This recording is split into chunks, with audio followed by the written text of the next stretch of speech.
वृद्धाआमा बुवा अशक्त दाजुभाइ दिदीबहिनीहरू थुप्रै हुनुहुन्छ। कृपया यसरी असहज गर्दाखेरि उहाँहरूप्रति पनि असहजीकरण हुन जाने भएको कारण कृपया सहजीकरण खुलाइदिन म अनुरोध गर्दछु। यथा स्थानमा हामी संयम भएर सहजीकरणको बाटो खुलाइदिन म अनुरोध गर्दछु। आदरणीय पार्टी सभापतिज्यूलाई अगाडि आउने वातावरण बनाइदिन म सम्पूर्ण सुदूरपश्चिमेली दाजुभाइ दिदीबहिनीहरूमा विनम्र अनुरोध गर्दछु। कृपया बाटो खुलाइदिन अनुरोध गर्दछु। गाडीको अगाडिको साथीहरूले बाटो खुलाइदिन अनुरोध गर्छु।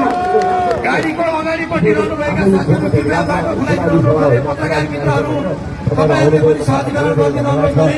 पत्रकार मित्रहरू छेउमा आइदिन अनुरोध गरे। सबैभन्दा पहिला पत्रकार मित्रज्यूहरू बाटो खुलाइदिन अनुरोध गर्दछु। सम्पूर्ण आमा बुवा दाजुभाइ दिदीबहिनीहरू कृपया संयम भएर बाटो खुलाइदिन अनुरोध गर्दछु।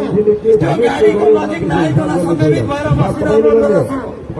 कृपया गाडीबाट बाटो खुलाइदिन अनुरोध गरे। यसरी घुइँचो नगरिदिन अनुरोध गर्दछु। घुइँचो आइदिनका लागि कृपया घुइँचो नगरिदिन अनुरोध गर्दछु। साथीहरू सबैजनालाई पछाडितिर धकेलिदिन अनुरोध गरेर हाम्रो साथीहरूले बिस्तारै उहाँहरूलाई पछाडि जान अनुरोध गरे। कृपया बाटो खुलाइदिन। यहाँ अगाडिपट्टि रहनुभएका साथीहरू गाडीका लागि बाटो खुलाइदिन अनुरोध गरे। बाटो खुलाइदिन अनुरोध गरे।